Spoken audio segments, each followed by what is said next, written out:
Vous écoutez Plein Gaz, le podcast automobile qui carbure à l'adrénaline. Avec votre passionné d'automobile préféré, Mout Mout. Accrochez-vous, ça va décoiffer. What's up guys, c'est Mout Mout. Aujourd'hui, on se retrouve pour un nouvel épisode du Plein Gaz podcast. Aujourd'hui, on va plonger au cœur de l'univers automobile. On va vous parler avec passion, avec expertise du moins, du mieux qu'on peut. On essaie. Ben oui, on fait Aujourd'hui, on a un programme chargé, fait que... Attachez-vous. Ça va décoiffer. C'était parfait. Honnêtement, on va commencer avec un gros programme. J'ai quelques véhicules électriques à vous présenter. Évidemment, comme d'habitude, on s'en va là-dessus de plus en plus. Automobile, hein? De quoi tu parles automobile? Je pensais que c'était un podcast de fleurs ici, non? Non. En parlant d'automobile, évidemment, on va parler de Formule 1. On a Charles Leclerc qui... Là, c'est un peu bizarre au niveau du podcast parce qu'on tourne un peu toujours d'avance. Là, on va décaler un peu la mise en ligne de ce podcast-là. Au lieu de le sortir mercredi, il sort aujourd'hui, on est samedi. Donc, on tourne le samedi en général. Donc, on est pendant un Grand Prix.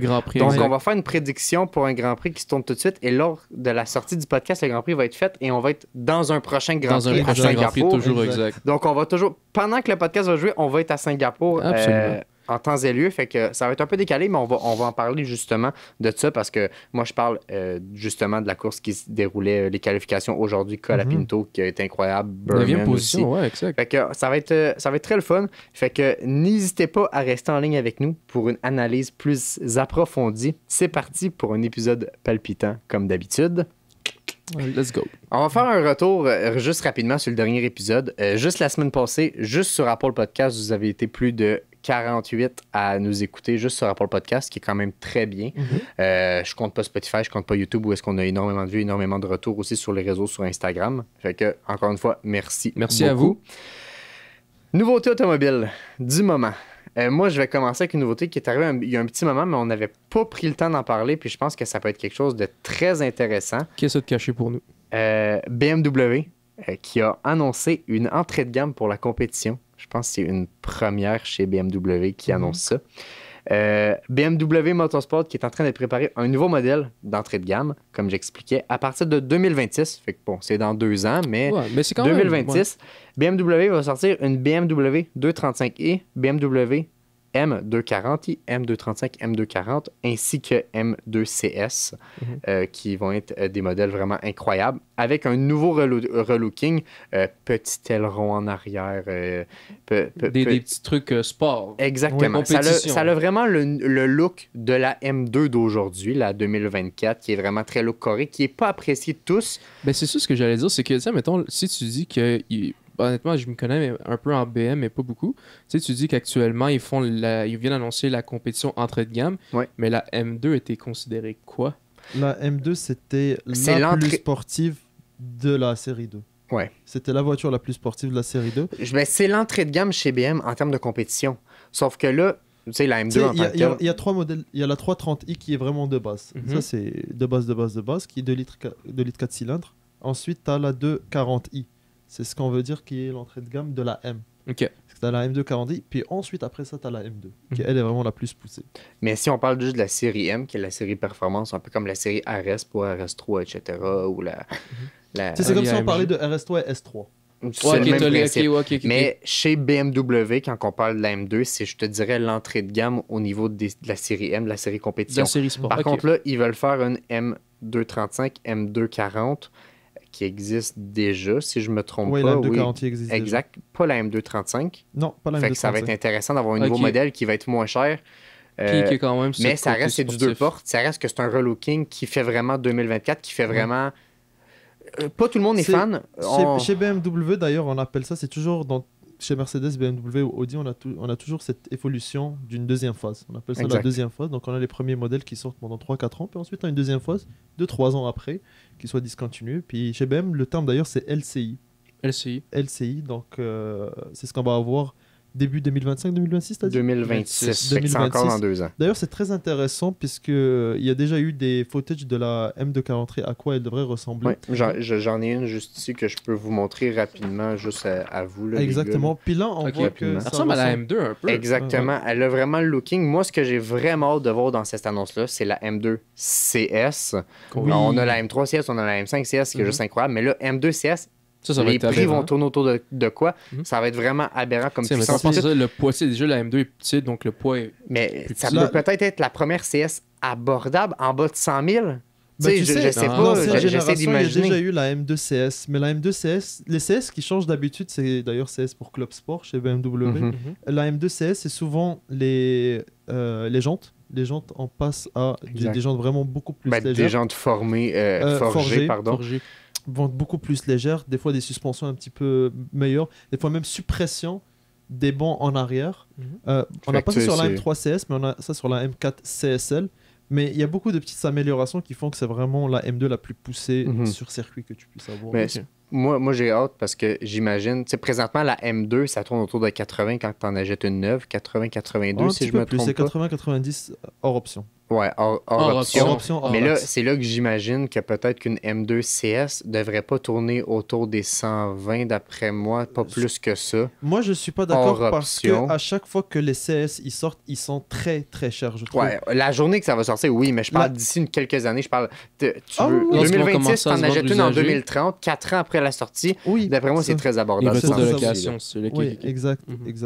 Mais c'est sûr que le prix d'achat neuf, moi, je pense que la M2 déjà, il commence à 80-90 hors option. La M2 CS, souvent, elle est full optionnée pour commencer. Ah, ben j'ai ça. Généralement, quand tu vas dans les modèles sport, il y a des jeux de base, d'équipement assez haut de gamme.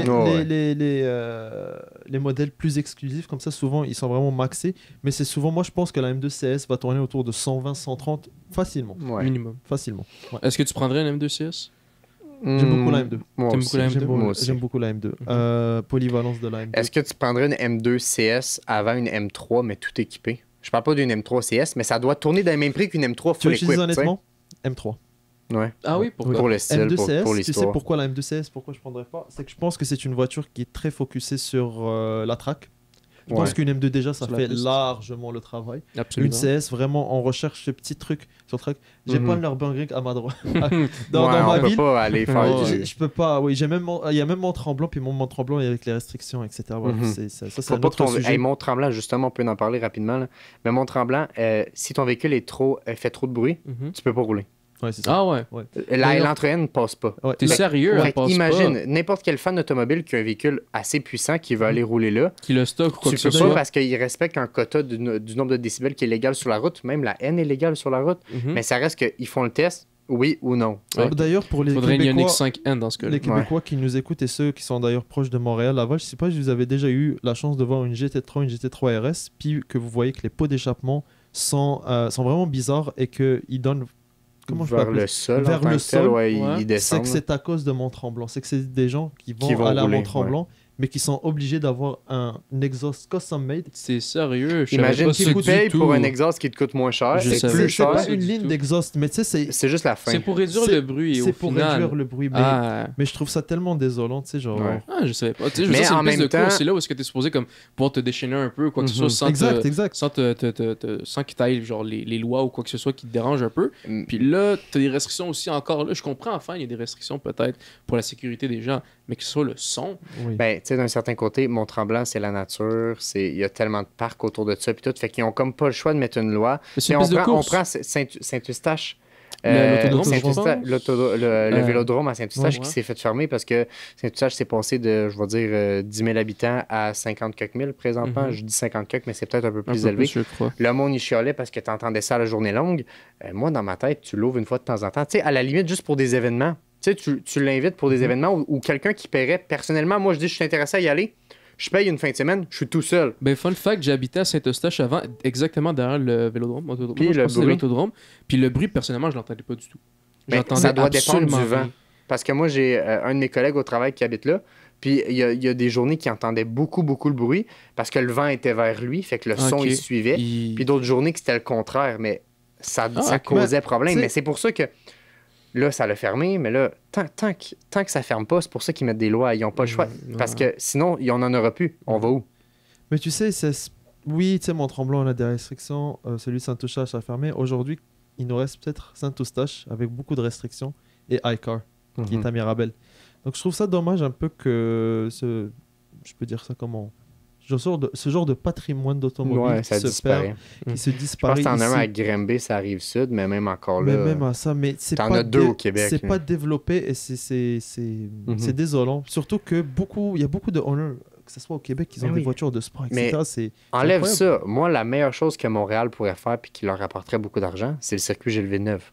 Oui, créer un club privé qui coûte 10 000 par mois. Mais il l'utilise comme piste cyclable, me semble. Il l'utilise comme piste cyclable seulement. Mais tu crées un club ou une affaire privée que les gens payent, puis une fois aux 2 fins de semaine ou une affaire de même, ça dérange personne parce que tu es sur l'île. Tu es sur une île. Tu es sur une île, tu déranges personne. C'est des passionnés qui vont venir. À la limite, tu fais des journées portes ouvertes où est-ce que le monde peut être dans les gradins. C'est là de base, c'est là l'année. Pourquoi ne pas juste faire comme le Nord? Ben oui. Des journées track day, tu payes $30, $20 ton lap. À chaque fois, le nombre d'argent que ça pourrait... Qu'il faut ça dans les taxes. Le gouvernement cherche un moyen de faire de l'argent, ça leur coûtera pas grand-chose. Bon, oui, s'il y aura un crash ou peu importe, mais ça reste que, à la limite, tu fais payer justement l'usager qui s'est crashé. Mais bien sûr, les gens payent une certaine assurance. Exact. Tu vas à Spa, tu crashes, ça te coûte très très cher. Tu m'as raconté une histoire une fois au NURB. Au NURB, je te parle même pas du prix que ça va te coûter si jamais tu crashes. Donc oui, tu fais ça en assumant que la personne qui conduit doit assumer la responsabilité. Mais je trouve que ça serait parfait de faire ça à Gilles Villeneuve. Surtout que c'est un circuit qui est mythique. Non, mais on prend Spa-Francorchamps en Belgique. Tu peux payer pour faire un tour de GT3 RS là-bas. Tu peux payer pour faire un tour de F4 là-bas. C'est tellement lucratif. Mais c'est vrai, quand tu penses. Ça doit être le propriétaire. Là. Je connais pas ceux qui sont propriétaires du circuit. Ça doit avoir un enjeu avec ça parce que le circuit doit être propriétaire privé et non par la ville.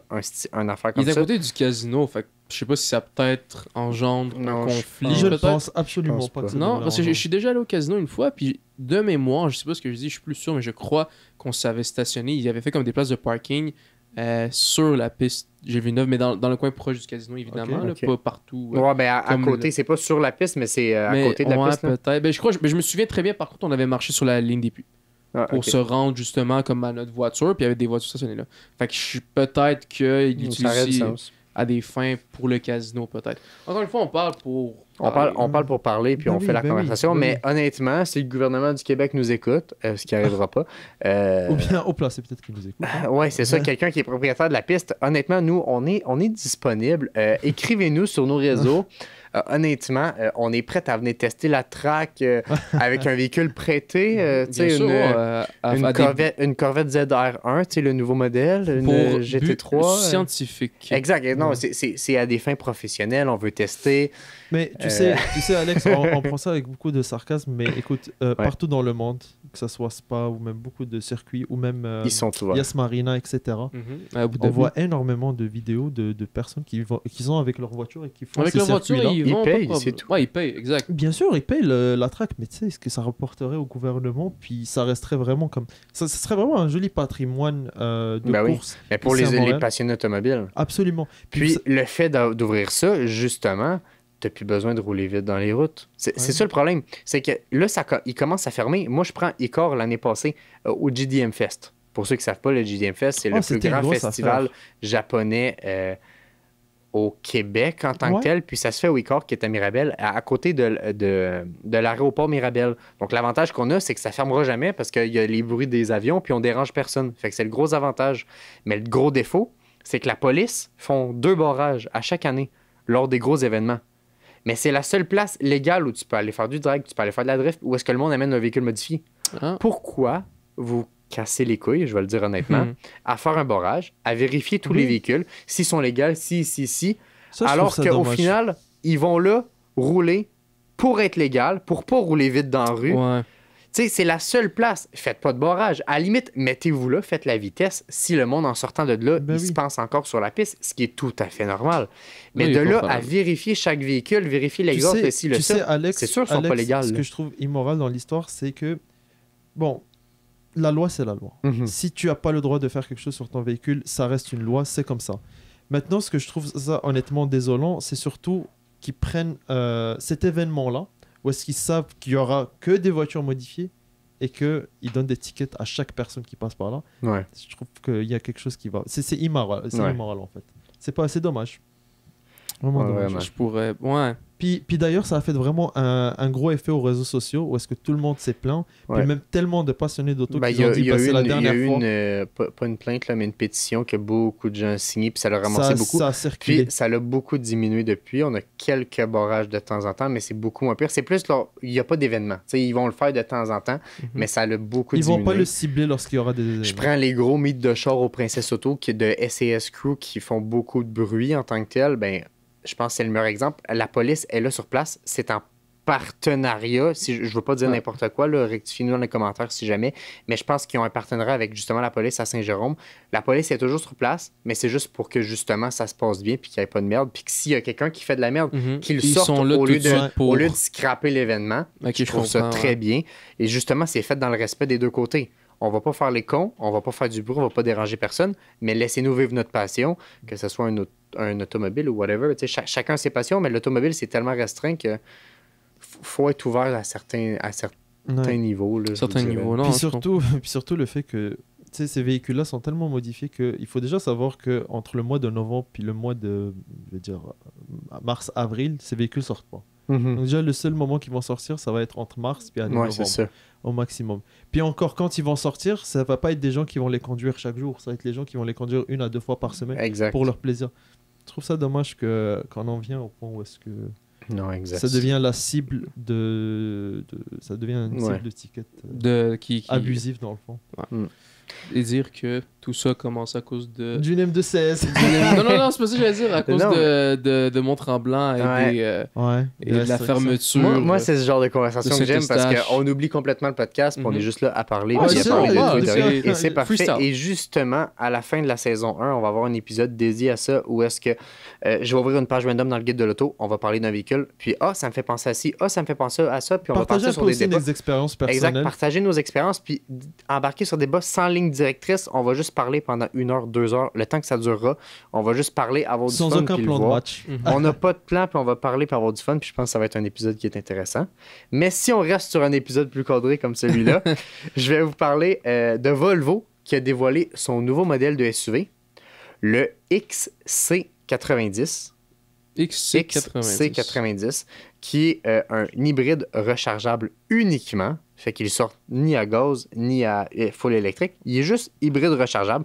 Honnêtement, il est quand même joli, là. Je vous dirais, il me fait beaucoup penser au modèle Wagon, mais en SUV. Fait qu'il est vraiment fait long. Vraiment style Wagon, mais un haut sur pattes, vraiment SUV. Je l'ai vu cette semaine sur les réseaux sociaux. D'ailleurs, pour parler de Volvo et de l'électrification, c'était, je pense, une des premières compagnies qui avaient annoncé qu'à partir de 2025, aucun de leurs modèles sortait ni en gaz. Je pense ni en hybride. Ni en hybride. Okay. Il se pourrait que je me trompe, mais je me rappelais dans qu'il y avait mes souvenirs, c'est plus de gaz, ils font juste du hybride et du... C'est Volvo, t'es sûr? Je crois déjà avoir entendu ça d'une autre compagnie. Toi, c'est Volvo. Mais il y en a beaucoup qui l'ont mais présentement, je prends Ford qui ont annoncé une grosse usine où est-ce qu'ils disaient on fait tous des chars électriques. Puis ça marche pas bien, ils ont vu ils en vendent plus. Fait que là, c'est rendu qu'ils font des F250, des F150, des supports d'outils dans l'usine, puis là, t'es là, what the fuck, mais ils n'ont pas le choix, ça se vend pas, fait qu'il faut qu'ils trouvent un moyen. Exact. Fait que les compagnies commencent à retourner de bord tranquillement en se disant, c'est pas réaliste d'ici 2030. On s'en va vers là. Mais, en parlant du Volvo, le design est retravaillé, l'habitat qui est repensé, etc., etc. J'aime le design, j'aime la grille du devant. J'aime bien. Ouais, la grille. On sent production fin 2024 que le modèle va sortir. J'ai le prix en US, 60 000 US. C'est vraiment pas donné pour un SUV. Oh, US! C'est pas donné. Par contre, j'ai le prix, je sais pas c'est lequel des modèles parce qu'il sort à 2 modèles. Le modèle T8 rechargeable qui fait 455 chevaux en combiné, là, évidemment, hybride et à gaz. Moteur 4 cylindres 2 litres turbo. Ridicule. 455, mais 4 cylindres 2 litres turbo, c'est la Elantra N en tant que tel. Fait que ça a un bon moteur à l'intérieur. On parle de 709 Nm, fait que c'est quand même assez performant. 0-100 en 5,3 secondes. Puis l'autonomie du full hybride, fait que si on le tombera en électrique, c'est 55 km. Donc on touche la subvention du gouvernement canadien, fait que c'est bien. Parce que là, le gouvernement québécois va se retirer, ou c'est le Canadien ou le Québec qui se retire, un des deux. Fait qu'on va juste avoir une subvention seulement. Si je me trompe pas, c'est celui du Québec qui se retire. Exact. Et c'est une boîte all-wheel drive, transmission intégrale automatique à 8 rapports. Combien de places dans le véhicule? Je l'ai même pas d'indiqué. Je pense que j'ai skip l'information, mais ça doit être exact. D'ailleurs, il faut pas oublier qu'on parle de 60 000 US. C'est la XC90, c'est le plus haut de gamme. Exact, chez Volvo. Chez Volvo. C'est vraiment ce que Volvo fait. C'est le gros truc. C'est la Sauf classe S de Volvo. si on tomberait dans Polestar, qui considère comme une compagnie externe. Le Polestar, le nouveau SUV qui va sortir. Le Polestar 4, si je me trompe pas. Moi, Polestar, honnêtement, pour moi, c'est littéralement... une autre compagnie. Non, c'est Volvo, au contraire. Ben, je veux dire, oui, c'est comme... Ben non, mais les feux, c'est les mêmes. C'est ça, le devant, quand je vois ça, Volvo, direct, Volvo. Honnêtement, même l'intérieur également aussi. La Polestar, je l'aime beaucoup. C'est que si j'avais un choix entre une Tesla ou une Polestar, ça se jouerait assez difficile. Ça serait parce que les deux sont magnifiques puis ont un beau... D'ailleurs, je suis très fan de leur nouveau modèle là, SUV. Je l'ai vu en vrai à Toronto. La Polestar 4, si je me trompe pas. Polestar 4, je l'ai vu à Toronto. Puis même, je pense au Carrefour là-bas, si je me trompe pas. Il y en a une seule au Québec. C'est le propriétaire, c'est un des propriétaires de Volvo, pas propriétaire de la compagnie, mais propriétaire dans les bureaux de Volvo au Québec, parce que le siège social de de Polestar au Canada est au Québec, parce que c'est là qu'ils en vendent plus, avec les subventions puis tout, puis on est la province la plus développée dans l'électrique, c'est normal, parle pas de la Colombie de l'autre côté ou de l'Alberta, whatever. Eux, leur argent, il est à fond avec l'essence. Fait que c'est logique. Quand on parle, ça c'était le modèle T8 rechargeable. Et là, on tombe sur le modèle B6 1000 hybride qui appelle parce que c'est entre les deux. Puis 295 chevaux. C'est un 2 litres 4 cylindres turbo, encore une fois. On parle d'un 0-100 en 6,5 secondes, fait qu'on perd plus qu'une seconde. 420 Nm, bon, beaucoup moins, moins de chevaux, etc. Mais c'est du all-wheel drive, encore une fois, à 8 rapports. Fait que c'est les deux modèles qui sont quand même intéressants. À 8 rapports, c'est bien. Ouais, exact, c'est ça. C'est du 8 rapports automatique. Là. Quand même. Non, je pense que c'est un modèle qui peut être intéressant, que évidemment, j'aimerais bien tester si jamais Volvo nous écoute. C'est ça, c'est un véhicule VUS, fait que c'est vraiment un véhicule utilitaire, c'est pour la famille. Non, c'est ça, exact. C'est pas un M2 CS, par exemple. Non, c'est ça. Par la suite, je passerai tout de suite au segment électrique, à moins que vous aviez un modèle à gaz que vous vouliez présenter avant qu'on passe tout de suite au segment électrique. J'ai un modèle qui est assez intéressant à présenter justement dans l'électrique qui est sorti puis qui fait beaucoup parler de lui. En fait, j'ai deux modèles. Je vous parle des deux modèles les moins chers sur le marché dans l'électrique et qui s'est sorti depuis un certain moment. Je vais commencer dans mes notes. C'est inversé, mais je vais inverser justement mes notes pour en parler. Je vais vous parler du modèle électrique le moins cher au Canada que vous voulez acheter. La Fiat 500e. Oui, c'est vrai, on en vient de sortir pas depuis très peu de temps. On parle de 118 chevaux. Bon, évidemment, on ne vise pas la performance, on est sur une Fiat 500.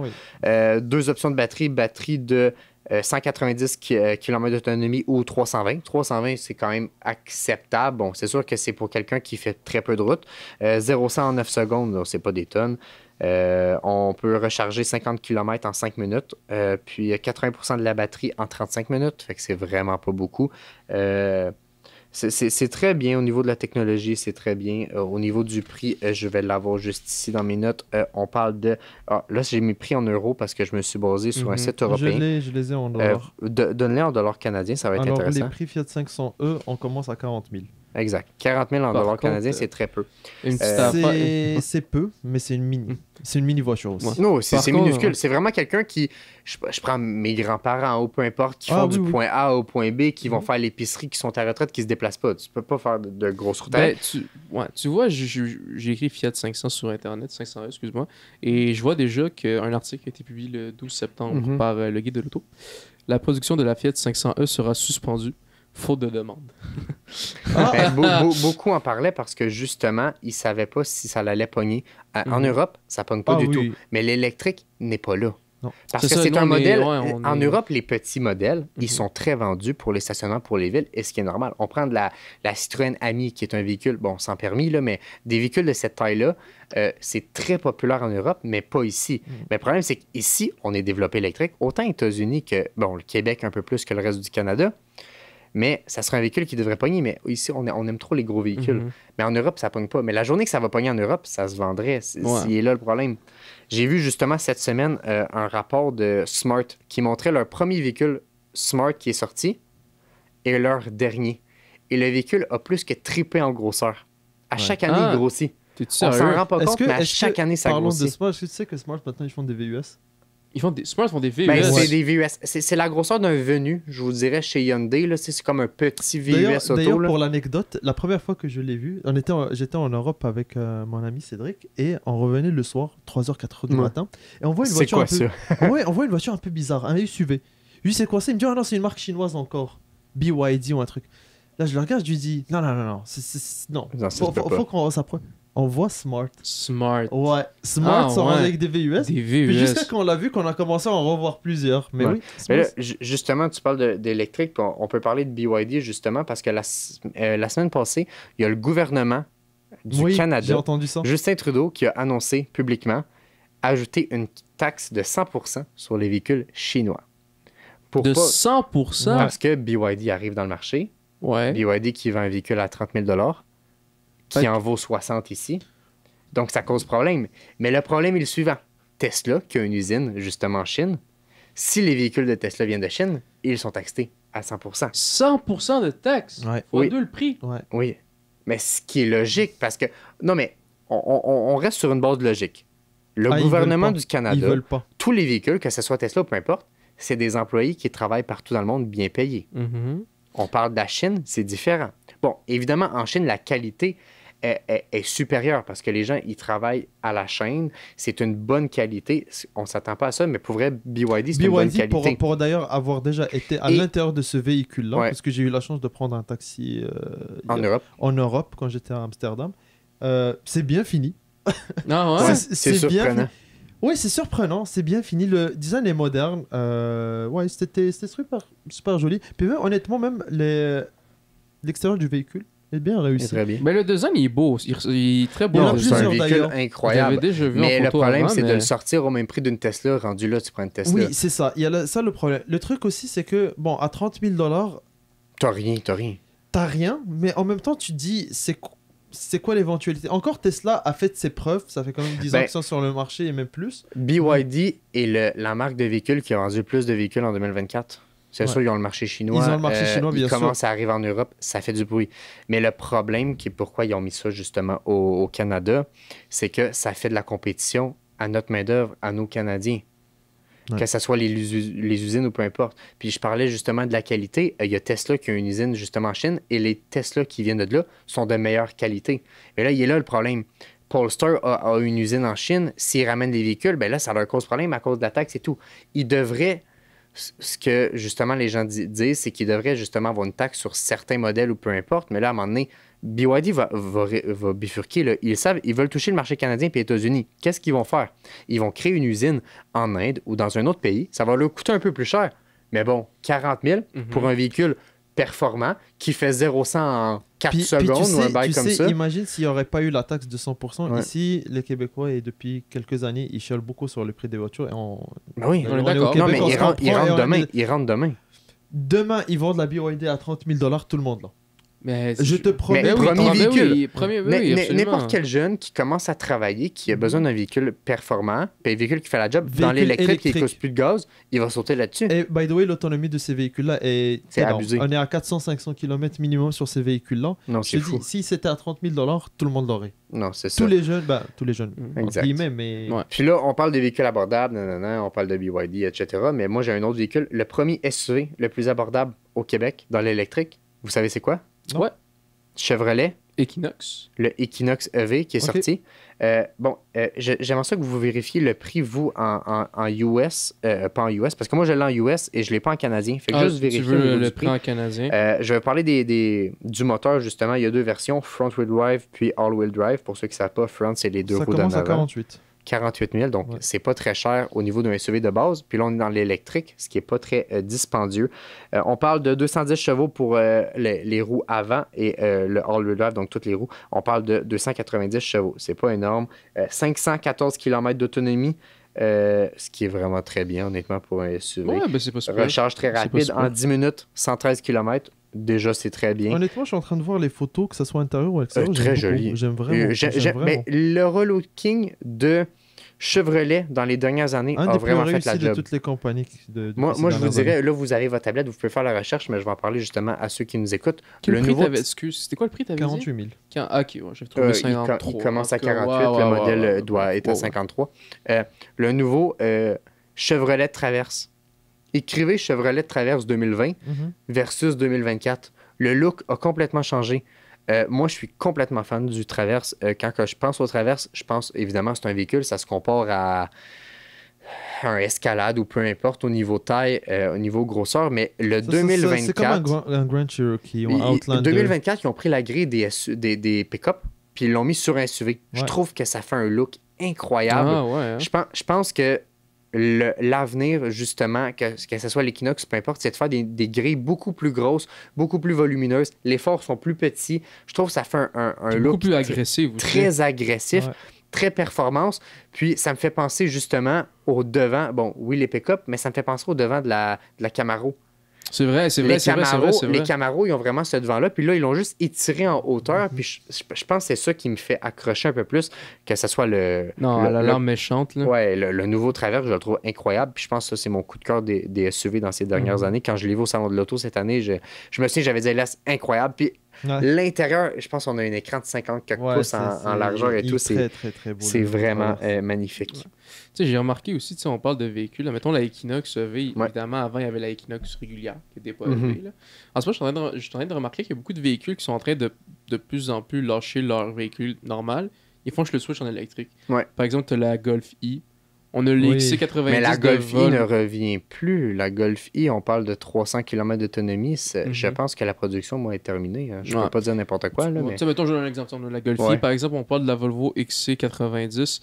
Mettons, je veux dire n'importe quelle. Ben, pas n'importe quelle, mais mettons la XC60, je pense, si je me trompe pas. Est similaire physiquement. Oui, puis, c'est moins gros. Mais... puis, tu sais, mettons, les Ford F-150, il y a les Ford. Le Lightning. C'est ça. Beaucoup de véhicules sont en train de transiger.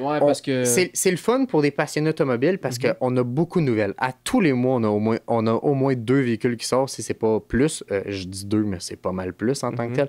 J'ai plein de véhicules qui sont sortis au Japon, mais qui sortent pas ici, que je parle pas nécessairement. Je prends le nouveau Patrol ou whatever qui est sorti au Japon, qui est incroyable. Ils ont fait un relooking et tout.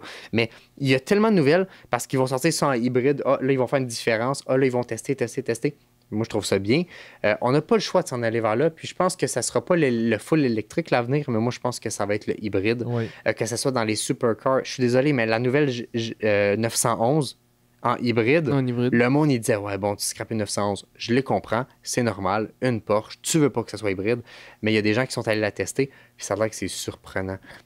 Ça a l'air que la puissance, c'était un peu plus lourd, mais... Le fait de l'avoir mis hybride, ils vont jamais dire si c'est un véhicule électrique ou peu importe. Ils vont utiliser... C'est une puissance supplémentaire. Puis c'est de même, je pense qu'il faut le voir dans le hybride, surtout pour les véhicules performants. C'est une baisse de consommation, puis c'est un plus en puissance. Il faut le voir comme ça. Puis je pense que pour n'importe qui est passionné automobile, qui dit non à la technologie, puis je les comprends, quand tu es vraiment passionné puis que tu veux que ça fasse du bruit, t'aimes le moteur. Non, je comprends. Un mécanicien qui pense à l'électrique, il pète son compte parce qu'il scrape sa job d'un certain travail. Lui, sa job, c'est de travailler dans le mécanique. Là, il va falloir qu'il fasse un cours pour l'électrique. Pour l'électrique, il y aura des affaires qui vont peut-être changer. C'est normal, mais je pense que c'est l'avenir. On s'en va là-dedans. Puis c'est quelque chose qui va être bénéfique sur du long terme, malgré qu'on peut pas passer à quelque chose sans. Mais c'est ça, j'ai entendu dire au Québec, dans quelques années, je me souviens plus de l'année exacte, mais qu'il n'y allait plus de vente de véhicules. 35. En 2035? 2030 ou 2035, si je me trompe. 2035, si je me trompe. Ils ont dit que les véhicules neufs, désormais, allaient uniquement être hybrides ou électriques. Exact. C'est ce qu'ils disent. Il n'y aura plus de gaz. Ça va être hybride ou électrique. Exact. Mais moi, je pense, à mon avis, que ça va être repoussé. Tu crois? Ça va être repoussé à 2045. Il n'y aura pas assez de demandes? D'après moi. Les compagnies commencent à retourner de bord. Je prends l'exemple de Ford. Il y a plein de compagnies qui arrêtent tranquillement. Fiat ou peu importe, parce que ça se vend pas assez. Mais les prix sont très chers. Présentement, on est dans un marché où est-ce que les prix n'ont pas de bon sens, puis ils n'ont pas le choix de trouver une solution. Mais moi, une affaire, là, je sais pas si ça va sonner niaiseux ou non, mais tu sais, par exemple, des Tesla, il y a des stations de charge Tesla, Tesla Charger, des fois, sont pleins. Mais quand on pense, pas dans 2030, mais si on pense plus tard dans le futur, quand tout va être électrique, là, puis les gens vont devoir toujours charger leur voiture, le monde qui vont faire des road trips, etc., les prises de charge, ils vont toujours être pleines, ils vont faire des quoi... Ouais, ça va être l'enfer. Je sais pas si les ingénieurs ont commencé déjà à penser à ça, s'ils ont une solution. Moi déjà, il y a quelque chose que j'aimerais dire par rapport au parc, vas-y. le parc électrique qu'on a au Québec.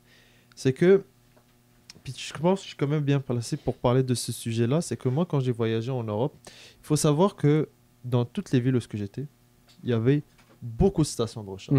Mais quand je vous dis beaucoup, c'est pas juste une station avec 3 chargeurs. C'était une station avec 15 chargeurs, 20 chargeurs. Ouais. C'est incroyable. C'est tout un mur de chargeurs. Ah ouais. Donc là, ça, c'était incroyable. Puis, partout dans les stations d'essence, il y avait des bornes. Même dans les stations d'essence, tu avais 5-6 bornes. Puis, dans plein de places comme ça. Ici, au Québec, l'autre fois, je me suis dit, tiens, à Saint-Jérôme, où est-ce que je peux charger mon véhicule électrique? Tu as fait une recherche? J'ai fait une recherche. Vous savez, c'est où? J'ai un IGA, proche de Saint-Canu. 5 minutes, ouais. C'est dans la route où est-ce qu'il y a le IGA, la SAQ. Ouais. Tu vois, parce que là-bas, il y a 3 ou 4 superchargers. À côté de chez nous, Park Jules, il y en a 3 ou 4. C'est vrai, ils viennent les installer, c'est vrai. Oui. Puis dans toute la ville, peut-être qu'il y a 3-4 places comme ça. Ouais, moi, je sais qu'il y en a à Beaubriand. Les IGA sont partenaires avec Ouais, Tesla. il y a beaucoup de chargeurs. Mais ça l'attire des clients parce que tu as 30 minutes à attendre. Mais justement, tu vas faire ton Mais épicerie, c'est pour exact, dire Carrefour Laval. qu'il y en a très peu. Première des choses, ici au Québec. J'ai le meilleur exemple. Moi, quand je voyage, je fais du voyagement en Abitibi. Si un véhicule électrique part de l'Abitibi, il va se recharger à Mont-Laurier. Il y a des charges. Par la suite, il n'y en a pas du tout, jusqu'en haut. Fait que tu arrives à Val-d'Or, tu te recharges. Mais là, le problème, c'est quand tu arrives à Mont-Laurier puis tu veux te recharger, il y a quelqu'un qui est là. Fait qu'il faut t'attendre. Ouais. Tu perds du temps. Lui, il part. Tu te recharges. Quand tu arrives à Val-d'Or, le même gars, il est là. Il est déjà là-bas en train de charger. Fait que là, il faut t'attendre après lui. Puis après ça, il faut que tu charges. C'est un cercle. C'est un cercle vicieux, mais là, il va tellement falloir... ça va être comme les stations-service. Ça va être un changement. Honnêtement, je pense que la seule chose en ce moment que je pense que le Québec devrait beaucoup s'améliorer, c'est la disponibilité des stations de recharge. Et c'est pas juste de les mettre, c'est d'en mettre beaucoup. Mais dis-toi qu'on est celui le plus développé au Canada. Puis on est plus développé que les États-Unis présentement dans le Québec, en termes de grosseur, territoire, puis tout. Parce qu'au Québec, l'électricité ne coûte pas cher comparé aux États-Unis. Ne coûte pas cher. Et donc, je comprends tous les utilisateurs qui chargent leur voiture chez eux à la maison. Mais moi, je parle vraiment des bornes de recharge, que ce soit pour des visiteurs ou même pour quelqu'un que... il fait le chemin, tu sais, puis il faut qu'il passe le chemin, puis il faut un fast charge rapidement. Il faut que ça soit plus développé. Parce qu'honnêtement, quand l'autre fois j'ai fait la recherche, j'étais vraiment surpris de peu de bandes de recharge qu'on a ici. Mais en tout cas, dans ma ville de Saint-Jérôme. Puis j'ai même regardé à Laval, etc. Puis c'est pas énorme. OK. Ouais. Je pense là-dessus, nous, on va faire une petite pause, puis on va vous revenir très bientôt avec notre segment Guide de l'auto. OK, on est de retour présentement et pour vous, ça a été quelques secondes, pour nous, une bonne dizaine de minutes. On va passer directement au segment Guide de l'auto afin pour ceux qui ne le savent pas, pour ceux qui ne connaissent pas le segment Guide de l'auto, c'est très simple. Juste ici à côté de moi, j'ai Guide de l'auto 2025. J'ouvre une page au hasard et je vais parler d'un modèle. Pourquoi on fait ce segment-là? Moi, je trouve ça très cool de parler d'un modèle qu'on n'aurait peut-être pas parlé, qui est peut-être pas dans le tuning ou dans les fans de véhicules automobiles. Peut-être qu'on va tomber sur une Fiat 500 puis qu'on va, même si on en a déjà parlé, on va en parler. Ça nous permet de faire le tour de tout, en fait. Le tour de tout, parler d'un véhicule. Puis aussi, on joue un petit jeu où est-ce que j'ouvre la page et je essaie de leur faire deviner de quel modèle je parle en leur donnant quelques indices. Évidemment, j'ai pas le choix de donner des indices récurrents parce que c'est comme la radio, je peux pas laisser de blanc ou peu importe, c'est plate autant pour vous. Mais n'hésitez pas à jouer pour ceux qui l'écoutent présentement. Je vais ouvrir justement la page. Honnêtement, c'est un de mes segments préférés du podcast. Ça. J'adore. Même si je suis nul, genre ça m'a cherché à c'est ça. Changé. OK. Quelque chose d'intéressant. Oui, j'ai changé, j'avoue, j'ai un peu triché, mais je tombais sur un véhicule qu'on a déjà, une variante d'un véhicule qu'on avait déjà. C'était quoi le véhicule? On n'en parlera pas, on parle tout de suite à un autre véhicule. OK. Est-ce que vous êtes prêts? Moi, je suis prêt. Je vous explique, j'ouvre déjà la page sur un modèle et j'ai 2 marques de voitures et je ne comprends pas pourquoi. Mais Change de page. Non, Non, c'est intéressant. T'as Vas-y. deux marques de voitures. Ouais, je vais présenter le modèle qui est en photo. J'ai la description du modèle qui est en photo, mais dans le titre, j'ai un autre modèle de véhicule. Ok, et... ok, c'est intéressant. ça, Ouais, vas-y. exact. Ça signifie que c'est deux modèles qui C'est le la font comme Mercedes ensemble. McLaren SLS. Non. Ah, ça Et, aurait pu, ça aurait pu, donc, hein. je SLR. commence très aisément avec une cote du guide de l'auto de 3,5 étoiles sur le véhicule. Sur 5. Sur 5? Sur 5. Ok. On parle d'un prix estimé entre 80 000 et 124 995 $. Ça vous donne une bonne idée, d'après moi. Évidemment, on a le modèle de base qui est à 80 000. Par la suite, ok, en fait, c'est plus simple. Le modèle de base, il est dans une autre compagnie. Le modèle de milieu de gamme est dans la compagnie que je parle. Et le modèle de haut de gamme est celui que j'ai à l'écran. C'est très bizarre et honnêtement, je ne savais pas. Le modèle de base est chez une autre compagnie. Automobile. Donc, évidemment, je vous donnerai pas trop d'indices, mais c'est Non. une compagnie qui a un modèle supérieur, un peu comme, je vais donner un exemple. Peut-être que c'est ça, peut-être que c'est pas ça, mais je donne un Lexus exemple. Toyota, genre? Style Lexus Toyota, Ok, style... je vois. Oh oui, je vois, ok. La marque vous comprenez. d'entrée de gamme est dans une autre compagnie. Exact. Vente au Québec en 2023, 307. Ça a augmenté de 40%. C'est quand même un bon. Et vente au Canada, 1715. Fait que c'est quand même un modèle qui est assez populaire, honnêtement. Je vous indique le titre qui est indiqué par Louis-Philippe Dubé qui a écrit l'article sur le guide de l'auto pour ce modèle-là. Le titre commence et c'est écrit « Roi sans couronne ». Fait que c'est vraiment un modèle qui est très apprécié. Je pense que je vais parler des concurrents directs. Ça va être peut-être plus simple.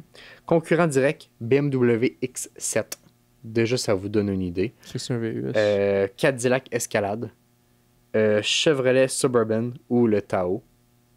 Oh, j'avais ça en tête. Chevrolet Ben, Suburban ou Tahoe. Exact, mais ça donne une idée que Ouais. c'est pas le haut de gamme, mais c'est pas le milieu de gamme. Ok. Les deux, c'est compétiteurs, fait que c'est bizarre, tu Ok. comprends? La marque de... Ford Expedition, GMC Yukon, Navigator, Jeep Wagoner ou juste le Wagoner, Range Rover, JLR, Lexus LX, Mercedes-Benz GLS, Toyota Sequoia. Fait qu'on est tous dans du gros SUV. Ok.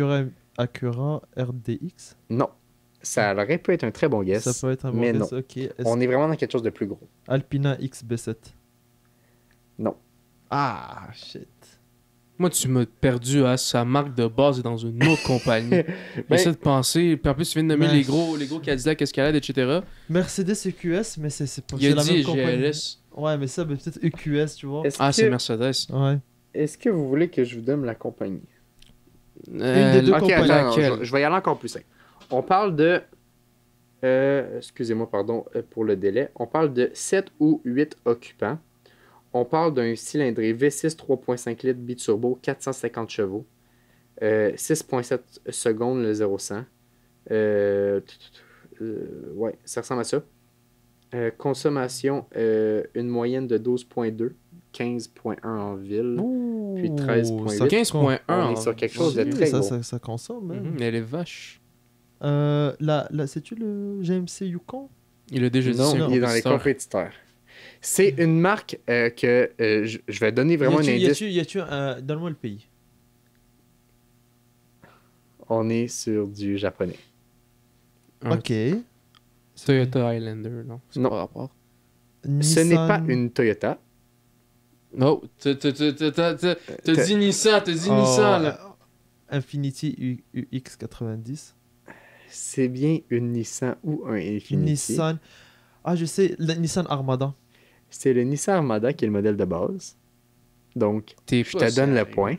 Alors, Par la qui- suite, on qui- tombe sur... c'est le Armada SL qui est 80 000. Infiniti QX70.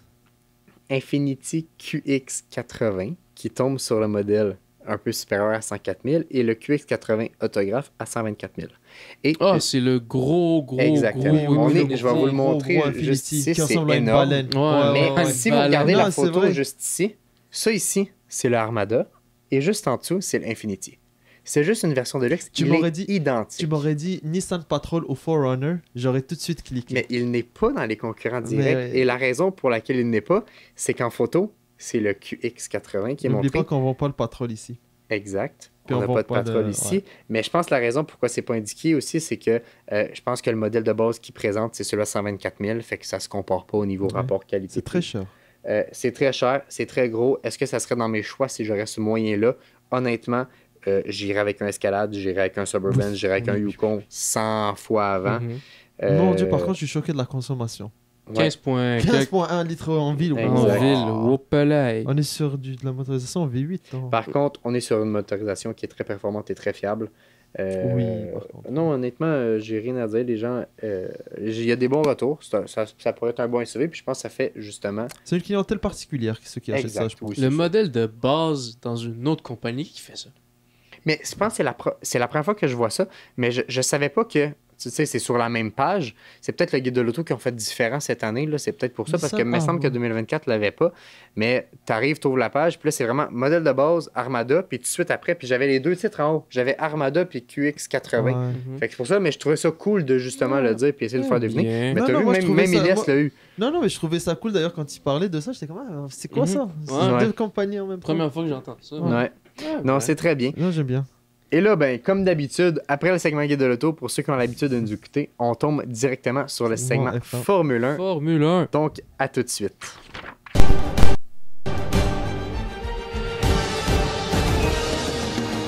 It's lights out and away we go.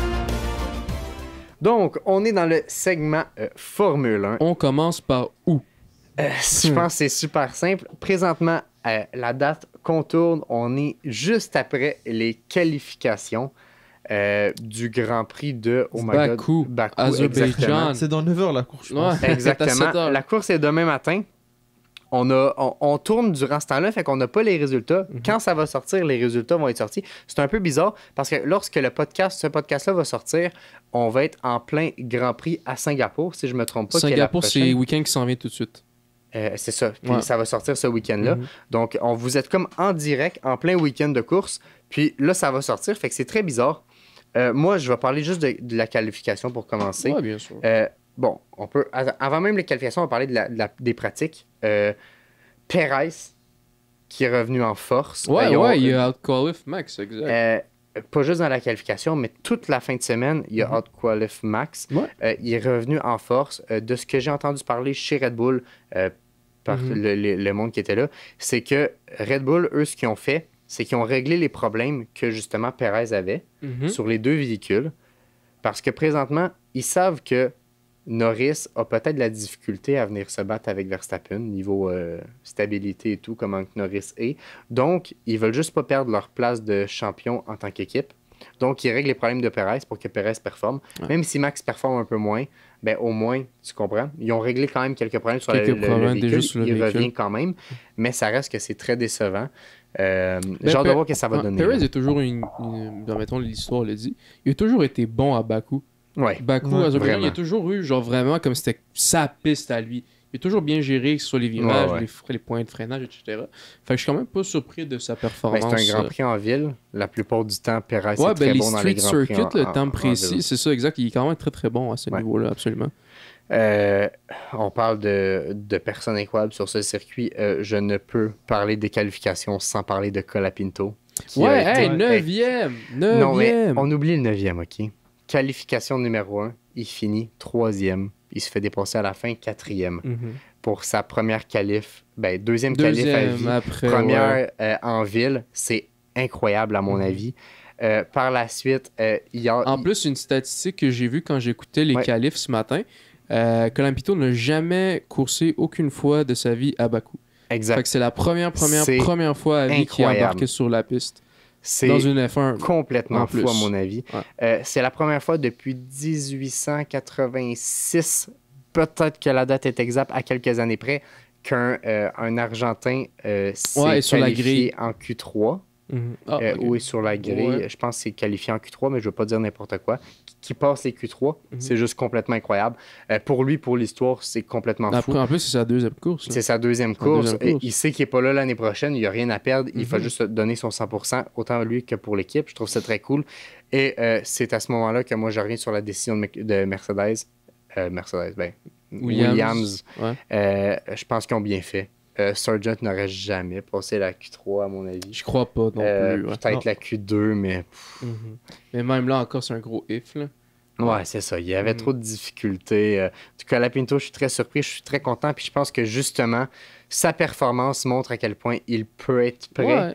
J'ai hâte de le voir en course. Déjà, sa première course, il finit 12e. Là, il commence. 18e. Exact. Là, il commence dans les points. Il bat Albon. Je trouve ça incroyable. Ça, c'est fou, par contre. En parlant de... déjà, il score des points. Absolument. En parlant d'Albon, vous les avez écoutés, les calus, ce matin, je crois, là? Ils ont oublié son... Ils ont oublié son refroidisseur. T'es écouté ou non? Non, je vais t'expliquer très simplement. Vas-y. Tu sais, quand ils rentrent dans le pit, ils mettent des gros refroidisseurs pour refroidir le véhicule le plus possible, puis ça envoie quasiment de la glace. C'est de la glace qui envoie. C'est ça, c'est de la glace. Ça gèle le véhicule au complet pour qu'il soit prêt pour retourner sur piste. Ils ont fait une safe release parce qu'ils ont laissé partir le véhicule. Mais sur le dessus du véhicule, il y avait encore le truc à batterie qui refroidissait le véhicule. OK. Là, il sort de la piste. Il s'est fait arrêter sur le côté de la piste. Drapeau jaune, je crois. Puis là, il a dit can I take it out, qu'est-ce qu'il pouvait l'enlever. Ils ont dit, si tu te rends, il a réussi à se rendre à le retirer. Là, il dit, ben moi, je vais le donner à un marshal. Tu comprends? Tu donnes à quelqu'un, puis on s'en calique. Tu comprends? Donne-le, puis c'est tout. Mais le marshal n'a pas le droit de toucher au véhicule. Parce que ça peut être un avantage comme un inconvénient. Fait que toutes les lois, ils n'ont pas le droit. Fait qu'il l'a pris, puis il l'a juste lancé, il l'a poussé pour que le marshal le ramasse à terre. Mais en faisant ça, il y a plein de glace, des qui blocs de glace qui sont restés dans la voiture, genre sur le dessus de... Ah ouais. Donc, à mon avis, il aurait fait une qualification supérieure si ça serait... D'après moi, il aurait battu au moins Colapinto. Ouais, probablement. Mais je veux dire, tu sais, au final, j'ai vu, il y avait 200 millisecondes entre les... Oui, c'est quand même énorme. Là. Mais honnêtement, Colapinto a été exceptionnel toute la fin de semaine. En plus, il y a eu un crash. Il s'est excusé je sais pas combien de fois. Imagine, OK, tu te crashes en voiture lors de la FP3, si je me trompe pas, la Free Practice. Déjà, t'es pas le pilote qu'ils ont besoin. T'es juste un pilote qui est là pour la saison. T'es là pour être là, tu vois ce que je veux dire? Tu te crashes avec la voiture. Tu coûtes des millions à l'équipe, puis la raison pourquoi ils ont viré l'autre, c'est parce que ça leur coûtait trop cher, parce qu'ils crashaient trop souvent la voiture. Tu dois te sentir de un pas bien, de fou. Ah, t'as une pression de fou. Puis après ça, quand t'arrives aux qualifications, tu bats le 3/4 des pilotes sagrés en te rendant en Q3. Ça veut dire que tu arrives à pousser quand même le véhicule à ton maximum-ish. Sans aucune expérience. S'il ne serait pas crashé, il aurait été encore plus vite. Veux pas, c'est sûr qu'il lève un peu le pied ou est-ce qu'il y a l'accident ou whatever. C'est complètement fou. Moi, je pense que c'est une belle performance. Absolument. Puis je veux dire, le gars, je pense qu'il a quoi, 18 ans aussi. Exact, très jeune. Puis encore une fois, moi, je reviens sur ce point-là parce que je veux dire, la F1, c'est un sport quand même extrêmement difficile puis très technique. Exact. Puis et très réservé. C'est 20 pilotes sur la planète. 20 pilotes dans le monde au complet. Puis il a quand même été capable de out-qualify, par exemple, je parle de Valtteri Bottas qui a été un pilote fulgurant chez Mercedes. Bon, on peut pas vraiment le comparer, mais... Ouais, actuellement à cause du véhicule, c'est sûr. Mais tu sais, j'ai un exemple, tu sais, des pilotes qui ont quand même les Alpines. Les Alpines ou genre, admettons, Lance Stroll dans la Aston Martin. Truc de même. Tu sais, des marques qui ont déjà des points dans le championnat. Des pilotes, excuse-moi, qui ont déjà une coupe de points dans le championnat. Mais qui sont très bons et très connus. Ouais, effectivement. C'est sûr que dans ce temps-là, très bon et très connu, on peut enlever le très bon quand on parle de Stroll, mais à part ça, je parlerais de quelqu'un qui a été très bon aussi. Non, fait. Avant de parler de quelqu'un qui a été très bon, je parlerais de quelqu'un qui, aujourd'hui, j'ai pas trouvé que sa place manquait en Formule 1. Magnussen qui s'est fait retirer sa place pour une course due au nombre de points de pénalité qu'il avait en surplus. Magnussen ne m'a pas manqué du tout. Remplacé par Burman, qui a fait un travail exceptionnel, qui s'est rendu en Q2, qui a ramené le véhicule jusqu'à 11e. J'étais sûr qu'il sortait Albon. J'étais sûr qu'il sortait Albon et qu'il arrivait en Q3. Mais je trouve que c'est une performance de fou pour sa deuxième course. C'est ça. Et ce qui serait encore plus fou, c'est s'il compte des points. Parce que ça serait le premier pilote depuis je ne sais combien d'années qui fait dans la même saison des points chez Ferrari et chez une autre écurie. Et ces points sont cumulés. Donc, il augmenterait dans le championship. Faut pas oublier que, de mémoire, si je me souviens bien, quand il a fait la course en Arabie Saoudite chez Ferrari, il avait fini 12e. Non, 7e. Non, les qualifs, excuse-moi. Qualifs, il avait fini, il est arrivé 12 ou 13e, je crois. Non seulement en ce moment, il est dans une As, soit un véhicule qui est moins performant que Ferrari, il a quand même été capable, de finir soit la même place ou même une place encore plus proche. Mais ce qui est le plus impressionnant, c'est pas qu'il roule dans une Ferrari qui va bien. Il roule dans le véhicule qu'il va avoir l'année prochaine. Aussi, ouais, fait que ça Et le prépare il est déjà. à l'aise. Exact, il est à l'aise déjà, fait que ça va bien, là. Ouais. Puis Ouais, l'année absolument. prochaine, il va perdre son pilote, son coéquipier exceptionnel, on peut se le cacher. Hülkenberg est un coéquipier d'or. Il il est va jouer bon. team play, mais Magnussen est un très bon coéquipier aussi parce qu'il va tout faire pour que l'autre gagne des points. Tu sais, on prend la raison pour laquelle Berman est là présentement, Non, c'est parce qu'il qu'il a c'est été un le meilleur defensive, coéquipier qu'il ne ouais. pouvait pas avoir, là, honnêtement. Et là, c'est pour ça que j'amène la question suivante. Est-ce que Magnussen va être un problème pour le reste de la saison? Parce que lorsqu'on se fait bannir pour une course complète, parce qu'on a dépassé le nombre de points atteints, Ben, les prochain points, point que tu perds, non, les points sont réinitialisés. Ah, ça ouais, veut dire quoi? Pour Ben, les il 7 recommence. courses restantes, Mhm. il peut prendre 25 points de pénalité s'il veut. Je dis 25, mais je pense que C'est 12. 12. Je crois. Ça veut dire qu'on va avoir une bombe à retardement, à mon avis. Il sait qu'il n'est plus là l'année prochaine. Il n'a pas Ouais. signé. Il Il n'a rien à perdre. Il va tout faire pour que Hülkenberg qui a plus de points soit dessus ou pour que lui fasse des points et qu'il en profite à 100%. Au moins. Il va faire chier tout le monde. Moi, dans ma tête, là, ça va être du bonbon à regarder. Ça va être toi. Il va bloquer tout le monde. Il va tout faire pour, toujours dans la limite du acceptable et du légal, comme il a toujours fait. Ouais, ben oui. Là. Ça va être un bon show. Ça va être bon à regarder, puis justement, on va toujours rester genre flabbergasté d'avoir qu'est-ce qu'il va faire et tout à ce Ouais. niveau-là. Là. Honnêtement, ouais. Vraiment, j'ai tellement hâte à l'année prochaine. Je pense que la saison 2025 va être exceptionnelle pour le nombre de rookies. On va les nommer, Antonelli, Anthony On a- chez Mercedes, Berman, chez As, on a Jack Doohan Alpine. exactement. Et Puis- par la suite, on termine avec... bon, ça n'a pas été officialisé, mais moi, je compte le dire. Je m'en fous, Liam Lawson. Ouais, mais ça, je pensais aller dire ça, mais Et je la suis pas seule sûr. raison pourquoi je le nomme, puis je suis très sûr, c'est parce que chez Red Bull, on a dit qu'il y avait un baquet en 2025 assuré. On a dit ça en début d'année. D'après moi, tu dis pas ça dans le vide. Moi, S'il je n'est pas là, voudrais, il va- honnêtement, je Ricardo, voudrais- je j'enlèverais Ricardo pour je le mettre vois Lawson. plus, moi, je le vois plus. Très déçu Ricardo. parce que j'adore Ricardo, je peux pas l'enlever, je l'aime beaucoup.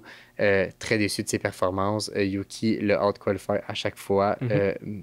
Mais on a entendu en entrevue, Ouais, il avait dit. c'est Doohan, Helmut- Ah. c'est Doohan qui est en entrevue et qui explique, qui dit qu'il est très content de faire son arrivée en F1 avec.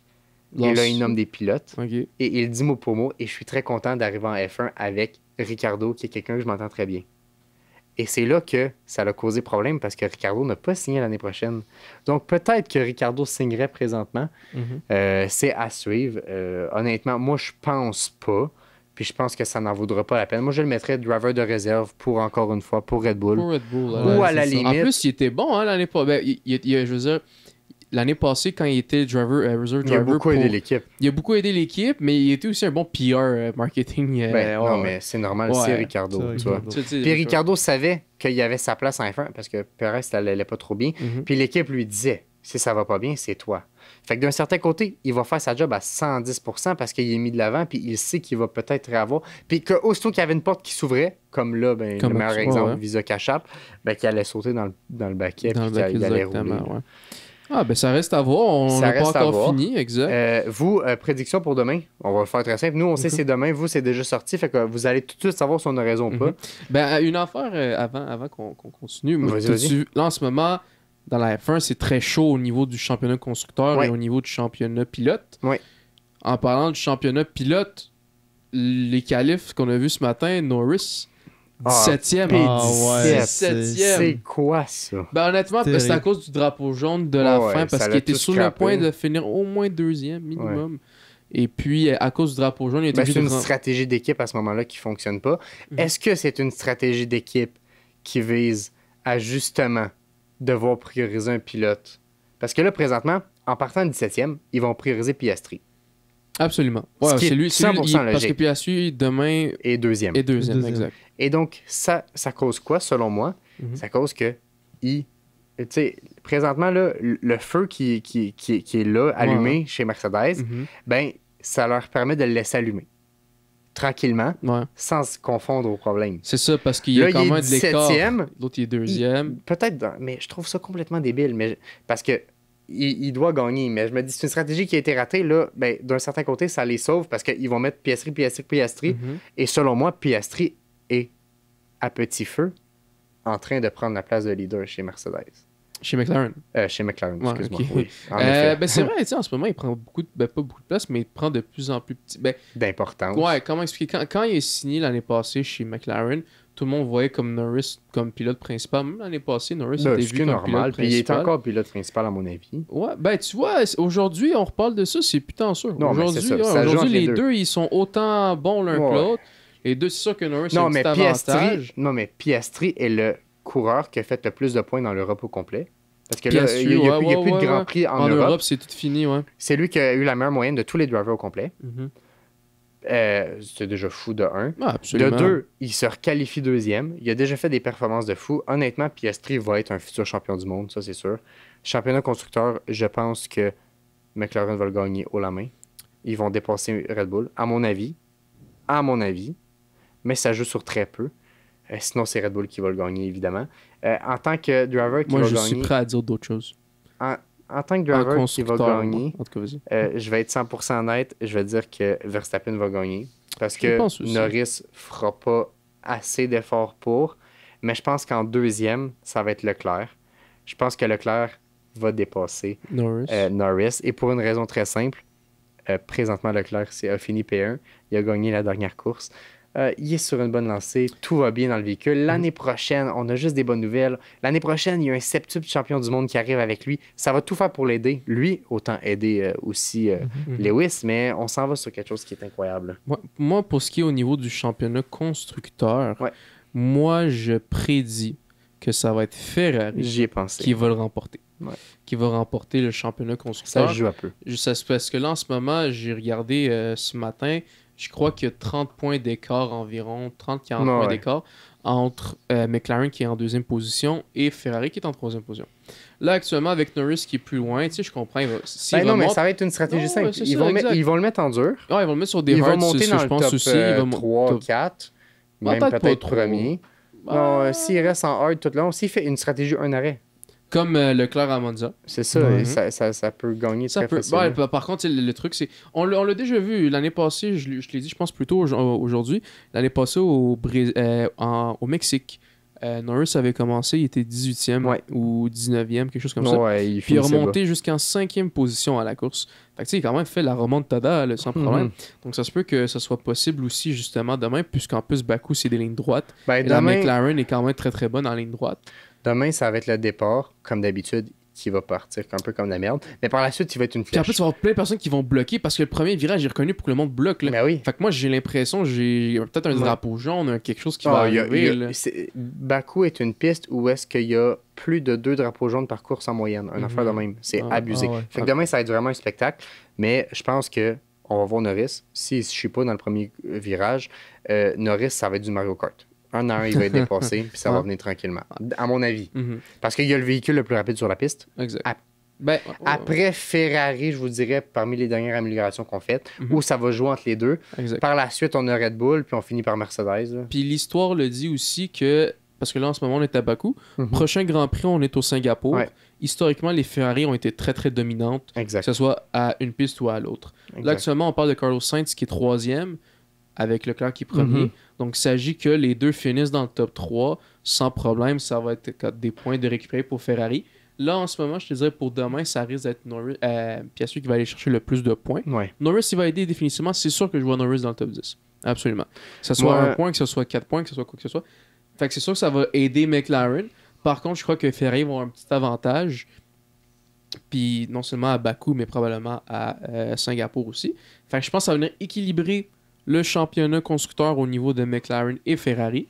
Par la suite, n'oublions pas qu'il y a seulement 8 points de différence entre Red Bull qui est en première et McLaren qui est en deuxième. Non, ils se font dépasser là. Ouais. Je pense que ça va être fini pour... Ça se fait dépasser là, sauf si on en a un DNF, un ci, un ça. Ouais, quelque chose. Ouais, tout peut arriver. Non, je pense que ça va être exceptionnel comme course.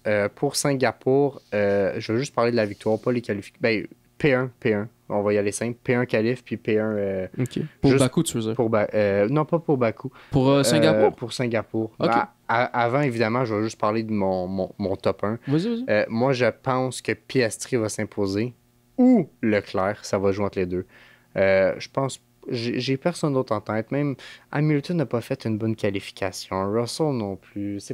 Ils n'ont pas fait des courses, des qualifications pour des fins de semaine exceptionnelles. Red Bull n'est pas dans le coup présentement. Fait que moi, j'irais avec un Leclerc ou un Piastri. Mais au fond de moi, j'adorerais voir une victoire de Sainz avant la fin de sa saison pour une de ses dernières victoires avec Ferrari. Ils savent que le véhicule est performant. Moi, je le ferais être eux. Là, Fait que là, toi, ce que tu viens de dire, c'est pour Singapour, donc la prochaine course. Non, pour là. Ok, c'est ça ce que tu as dit. Ok, c'est bon. Pour le Grand Prix de demain, qui est pour nous demain. Bakou, ouais. Je te dirais P1, je suis très d'accord avec toi. J'aimerais voir un Sainz. Sainz, définitivement top 3 selon moi, mais je crois que ça va probablement être un Leclerc. Ouais. Leclerc, il était très dominant à cette... Mais 2 victoires de suite, ça serait exceptionnel. Il l'a déjà fait. Il a fait quand il a gagné à Spa, puis il a gagné à Monza en 2019. Ouais. Donc il l'a déjà fait, c'est pas improbable. Puis surtout qu'il a toujours été très dominant aussi au niveau de Bakou également. Je me souviens quand il était en F2, le gars, littéralement, il avait perdu son père la veille. Ouais. Son père est décédé la veille de sa course quand il était en F2. Le lendemain, il arrive, il n'a pas eu le temps d'aller au funérailles ni quoi que ce soit. F2, il embarque dans la F2, boum, il finit premier. Enfin, je pense que c'est un gars qui est quand même très très bon, qui est capable de Il a un bon mental. Ouais, il a un bon mental, puis il est aussi capable de faire... Comment dire... Avec les opportunités, excuse-moi, qui est capable de faire... Je perds mes mots. Il est capable de faire du mieux qu'il peut avec les opportunités qu'il a. Fait que je pense que ça s'annonce très bien. Très riche demain. Ouais. Moi, personnellement, je pense que ça va être Piastri. Ouais, peut-être. C'est pas faux, là. C'est très probable. Bien. Puis la première victoire de Piastri, sans qu'elle soit controversée. Ouais, non, c'est ça. Il faudrait qu'il arrive pour vrai d'ici la fin de la saison parce qu'ils ont l'avantage d'avoir le char le plus performant. Moi et lui, il faudrait t'en faire profiter un peu parce que l'année prochaine, on le sait pas. Là, on n'en parlera pas trop parce que là, au moment que le podcast est sorti, vous, pour ceux qui l'écoutent, vous avez déjà vu les courses. Fait qu'on va pas trop s'éterniser sur quelque chose qui est déjà passé et que vous savez déjà la réponse. Donc, on va juste faire, selon moi, pour Singapour. Ferrari a toujours été bon, mais je pense que les McLaren sont incroyables à Singapour depuis plusieurs années. Ils sont très bons. Ouais, Norris a fini deuxième. J'irai avec Hamilton. Hamilton? Qualification Hamilton. OK. P1. Une victoire de Checo Pérez. Vas-y.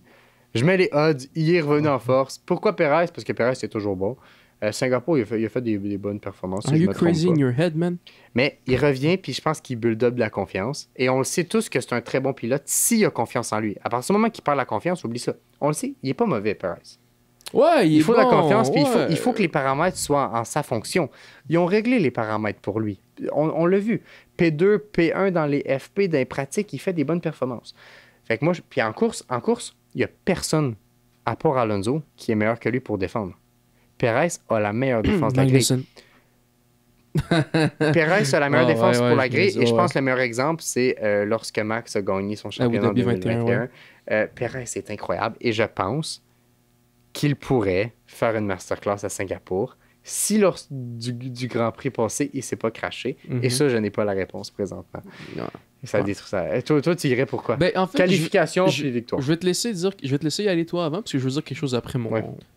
Moi, je dis Russell. Ouais? Russell. En qualif? Qualif ou course?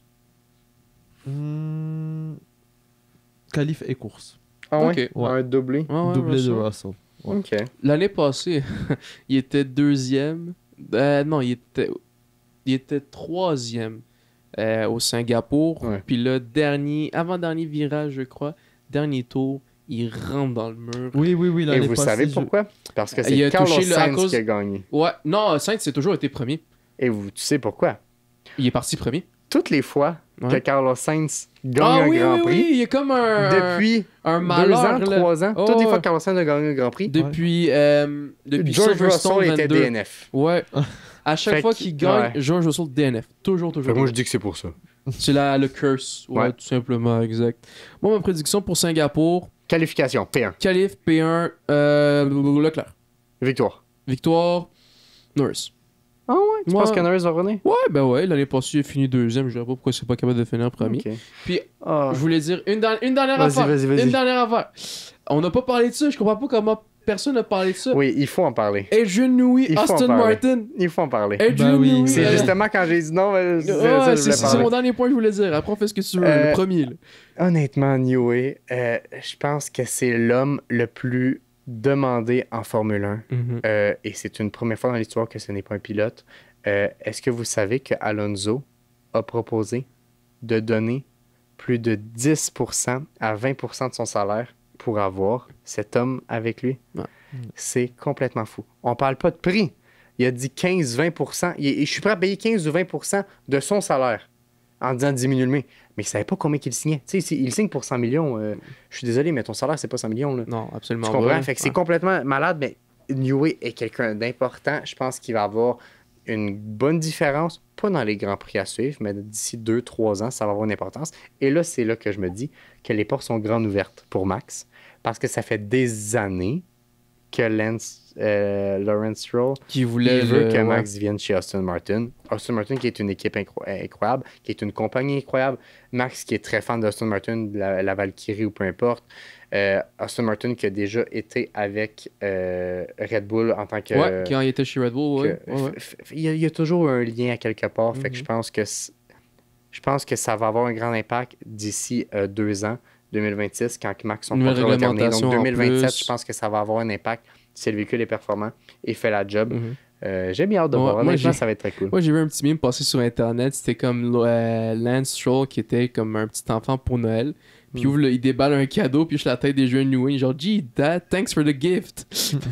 Parce qu'il vient d'avoir Adrian Newey qui va lui design sa prochaine voiture. Non, honnêtement, je suis désolé, mais Stroll, t'étais un bon pilote dans les catégories inférieures à la Formule 1. Formule 1, t'as quand même réussi à faire quelques preuves, mais à un moment donné, il faut se résigner, à mon avis. Stroll, il était bon dans ses débuts. Oui, mais par la suite, tu l'enlèves. Je suis désolé. Mais là, sous la pluie, c'est tout. Mais là, on doit avoir de réserve, puis quand il mouille, mets-le. Point. Ouais. Je veux dire, c'est qui prend la décision au final? C'est papa. C'est qui a le plus d'impact envers ses parents? C'est les enfants. Fait que ça revient là-dessus. Ah ouais. Pour conclure la Formule 1, moi, je parlerais juste de... J'envoie un message à Max. S'il te plaît, sois bon. Sois bon. T'es mon driver préféré. J'en ai parlé avec un de mes amis aujourd'hui. Sa dernière victoire, là, j'essaie de repenser à ça. Là. Ah oui, c'est quand sa dernière victoire? C'est quand? C'est où? C'est-tu? C'est au début du... Ouais, mais c'est où? Je pourrais pas te dire. C'est ça, moi aussi, j'essaie de repenser. Je dis genre, c'est... Je pensais pas dire ça, mais l'hymne national me manque. Ouais, mais... tu sais, mettons l'année passée, ok, Verstappen, il a gagné. Ok, dans les courses, Verstappen, franchement. Là, en ce moment, tantôt, j'étais assis, je parlais avec mon ami, je suis comme, ok, mais ça date de quand? Ça fait un bout, là. Pas Miami. Après Montréal? Miami, c'était où? Non, même pas. Oui, il a gagné à Montréal. Oui, il a gagné, mais c'était pas Montréal, c'était dans la victoire. Je pense que c'est l'autre d'après, mais c'est non, même pas l'autre d'après, c'était Hongrie, Silverstone. Je suis comme, ok, toutes ces courses-là qui n'a pas gagné. C'est dans la victoire, c'est en Espagne. En Espagne. C'est un bail. Un vrai bail. Fait que, puis ça, je veux dire, honnêtement, je suis... Moi, ça me manque. Mais je suis fan. Ben c'est ça, c'est cool. Je trouve que cette saison-ci est différente de la saison passée parce que là, on voit plein de personnes qui se battent, non seulement pour le championnat constructeur, mais pour le championnat pilote. Ou si on sait jamais qui va gagner la victoire du prochain Grand Prix, c'est toujours serré. Trucs comme ça, qu'est-ce qui se passe, retournement de situation. Ouais. Alors, je trouve que ça rajoute du piment aux choses. Ouais. Et je suis très content de voir ça. Et pour rajouter un peu plus de piment, Yacine va nous introduire le fameux Guess the Car. Pour ceux qui ne savent pas c'est quoi, c'est très simple. Il va nous donner 10 points et on va essayer de deviner le véhicule. C'est super simple, on y va point par point. Si on devine à partir du premier, on fait 10 points. À partir du deuxième point, on fait 9 points, etc. À voir si on est bon. Ça fait un petit moment que je n'ai pas joué parce que c'était moi le dernier. C'était toi le dernier, exact. Je suis prêt. Yacine, est-ce que tu es prêt à nous présenter ton modèle? Moi, je suis prêt. Êtes-vous prêt? Ouais, on t'écoute. Parfait. Alors, commençons avec premier point qui vaut 10 points. Le véhicule possède 143 chevaux vapeur. 143 seulement? Ouais. MX5. Miata. Non. J'ai tenté. Non. Ça, 143? Ouais. Mais c'est un bon très guess. peu. C'est un bon guess. Ça va. Ok, vas-y. Ouais. Deuxième point qui vaut pour 9 points. Moteur 1.8 litres, excusez-moi. Ok, on est vraiment dans un modèle de base, véhicule basic, style Honda Civic. Style, si tu veux. C'est une Honda Civic? Non. Ah, ok. Je l'ai tenté. T'as cru que j'allais te dire ça si une Honda facile. Civic, je connais pas les modèles 2024, mais je sais que les Honda Civic de l'époque, c'est 144 chevaux. La Miata, c'est 144. Il m'a dit 143, fait que ça tourne autour. Ensuite de ça, le 0 à 100 est fait en 7,9 secondes. Non, ouais, c'est un 1.8 là. Ok, continue. C'est raisonnable. Vitesse de pointe, 220 km/h seulement. Ça nous aide absolument pas. Non. Ok, attends. Est-ce que tu parles. Je vais te poser une question. Dis-moi si tu réponds plus tard, dis-la pas, mais est-ce que tu parles tu parles de la version du modèle 2024, juste pour être sûr. Je peux pas répondre à cette question. Ça veut dire que c'est pas un modèle 2024. Moi, c'était la Honda Civic, mais chez Acura. C'est quoi le modèle déjà? Je t'arrête tout de suite, c'est pas ça. Ok. Bien essayé. Ok, continue. Prochain point, le poids. 1210 kg. Ford Focus. Non. Ah, ça aurait pu être bon. Ford Fusion. Non plus. Un Hyundai Accent. Non Un plus. Hyundai Elantra. Non plus. Ok, continue. Ok. L'année, les années de production. De 1984 à 2007. Ça l'a arrêté en 2007. ARX. Non, pas en tout. Acura TL. Non. Une Sunbird. Non. Non, on est plus puissant, je pense. On a eu une petite coupure, vas-y, continue. Yes, sir. Donc, point numéro... 5 points. Qui vaut 5 points. L'année de production. 1984 à 2007. On est sur un vieux véhicule qui a fini en 2007. On est sur un véhicule à 143 chevaux. Quelque chose de base. Quelque chose que quand tu conduis ça, tu t'appelles Kevin, comme a dit notre ingé son. Est-ce que ça a du sens? Ça peut-tu être un Kevin qui conduit ça? Ouais, ça, ouais. Ok, attends. Moi, j'ai un guess. Ouais. Je pense que les chevaux, c'est trop bas pour mon guess. Mais un Mazda B2000. Non. Tu sais, le petit pick-up, là. Ah ouais. Mais je sais pas, les années de ouais. production finissent quand? Non, je pense qu'il y en avait des 2011. Shit, en 2007. Non. Ce qui est dur, c'est surtout. Dis-toi dans la tête que c'est comme un char que tu vas pas souvent voir dans la rue. Parce que c'est en Non, 2007, là. je pense qu'on peut en voir parce que, tu sais, je prends, mettons, non. J'avoue qu'ils ont arrêté la production en 2007. Ouais, c'est ça, ils ont arrêté la production. Prochain point. Ouais, vas-y. En parlant de véhicules vendus, whatever, le véhicule, c'est un chiffre qui va peut-être pas vous aider, mais qui au moins va vous parler de sa popularité. 293 000 exemplaires vendus. 293 000. Mondial? Ouais, mondial. Oui, évidemment, mondial. Puis ça, c'est de 1984 à 2007. C'est beaucoup durant toutes ces années-là. Moi, oh my god, pas beaucoup de chevaux de même. Wow, Ça, c'est dur, c'est fou. C'est quoi le prix du véhicule? Tu l'as-tu dit, non? Hein? Non, je sais pas si t'es capable de trouver. On parle de 143 chevaux. Ça peut pas être une Golf. J'essaie de penser à une européenne. Parce que au nombre de ventes, ça doit se vendre. Est-ce qu'on l'a ici au Canada? On l'a eu. Attends. Oui, je pense que oui, au Canada. On l'a eu au Canada. Ford Escort? Non, j'irais plus vers quelque chose de vraiment... En vrai, ça peut pas être BM, ça peut pas être Mercedes. Non. Il n'y a rien à 143 chevaux. Ça peut pas être... D'après moi, frérot, mais Mercedes, ils ont arrêté le CL. Il y a des années. Donc, il y a plus... Vas-y, continue. Ok, prochain point. Le véhicule est un véhicule à propulsion. Ok. Au début, je pensais que c'était une RX-7. Mais je pense que ça a moins de chevaux. Mais tu m'as dit non, hein, RX-7. Une Impreza, c'est toujours d'actualité. RX-8? Non plus. Ah, ça aurait pu être un bon... NSX. Non, ça peut pas. 143 chevaux. Ouais, mais je dis RX-7, je pense que c'est plus déjà. Là, RX-8 aussi. Je peux vous donner le prochain point va vous aider un peu à narrow it down. Vas-y. Pas avec toi, ouais. Ouais. Ok. Véhicule de marque japonaise. Ok, laisse-moi réfléchir. Toyota Supra MK4, c'est pas vrai. 143 chevaux, c'est impossible. Quoique dans le temps, ils étaient limités, mais pas 140 chevaux. Attends, j'essaie de penser à du japonais. T'as quoi comme marque japonais qui vient en tête? Nissan, Hyundai. Ouais, mais Nissan à bas prix. Attends, non, 2007, non, laisse faire, j'avais Mitsubishi en tête. Mitsubishi Lancer, ça a fini en quelle année, ça? 2015? Oui, c'est vrai, hein? C'est 2015. Non, c'est pas Lancer. Moi, j'ai un feeling que c'est une Toyota. Toyota, pas Camry, esti. C'est pas, une Pontiac, non. Il me dit non. Non, une Pontiac, c'est... Non. Voulez-vous que je passe au prochain? Une Tercel. Non. Ok, vas-y, prochain point. Prochain et dernier point, en fait. Vas-y. Véhicule coupé 2 portes. Honda S2000. Pardon? Honda S2000. Non. Ah, ça aurait été bien, ça, une Ouais, S2000. mais 143 chevaux, c'est trop bas, je pense. C'est quoi les autres? À part la S2000 puis la MX5, t'as quoi? Une Z3? Non plus. Non, 143 Oh, chevaux, ça je suis débile. goûte- Pas 143 chevaux. Ça ferait style 180 peut-être. Celui-là, je peux vous. Ben, tu sais, on a fini. Vous Vas-y, avez fait que traversé. donne des indices de plus. Je On peux est vous donner vraiment la à chier. marque Vas-y. Ok. Toyota. Je dis, je savais. C'était une Toyota. Ah, mais J'avais 2 portes Toyota, il y a quoi? de 2007. 2007. Ah, une fucking MK2, MR2. MR2. Wow. J'ai la haine, Bon. j'y ai jamais pensé. Puis le pire, c'est que je pensais aux mythes de Ouais. chars. Tu sais, des vieux chars japonais. Mhm. La RX-7 que j'ai dit, Par RX-8. contre, 200 000 mais- exemplaires. Attendez. Shout out Beaucoup, à parce qu'on mon en ami voit pas Hugo beaucoup. qui m'a donné l'idée. Je te remercie beaucoup. Ça Non, a bien marché. C'est très bon comme MR2, modèle. mon N. J'y ai Ça a pas très bien pensé, puis marché. j'y ai pensé comme à la dernière Mhm. seconde. là. Honnêtement, justement, j'étais avec un de mes amis un jour, puis là, tu sais, je parlais du podcast, puis tu sais, faut qu'on trouve des trucs comme ça. Puis là, il me dit, je dis Toyota MR2. Puis là, j'ai dit, la dinguerie, ils vont jamais penser à ça du tout. Mais Ah, si, mettons, t'aurais dit japonais plus tôt, je pense Ça que j'aurais t'aurait peut-être trouvé. été- Moi, je Ouais. sais pas pourquoi je savais que c'était une Toyota. Genre, j'étais comme. Ben quand t'as dit ça, toi, il se rapproche, il se Non, mais rapproche, je il est chaud, il pensais se à des petits rapproche. Toyota, j'ai jamais pensé à MR2 parce que dans ma tête, les MR2, ça finit avant les années 2000. Je sais pas pourquoi. À cause des pop-up, je sais que la loi des pop-up, puis tout. Je prends la MX5, les Ouais. pop-up, ça l'a arrêté avant les années 2000. Puis je sais que la MR2, c'est les pop-up, fait que j'ai complètement enlevé cette option-là de ma tête. Non, très bien, honnêtement, Ouais. incroyable. Ça fait la Très, job. très bon.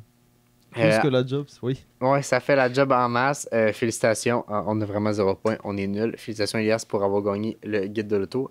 Vraiment, GG. C'est ce qui va conclure notre épisode pour aujourd'hui. Ah, j'ai bien aimé. J'ai J'ai vraiment bien bien aimé. aimé, Ah, ouais. c'est cool, ouais. On a réussi à argumenter, à parler de certains points, parler d'automobile en gros et en large. Je pense que sans aucun doute, si on réussit à susciter votre intérêt sur l'automobile, on a réussi notre mandat. J'espère que ça vous plaît. On va se retrouver très bientôt pour un prochain épisode du podcast. Ben Sur oui. ce, attachez bien votre ceinture et je vous dis à la prochaine. Ciao, ciao. À plus les puces!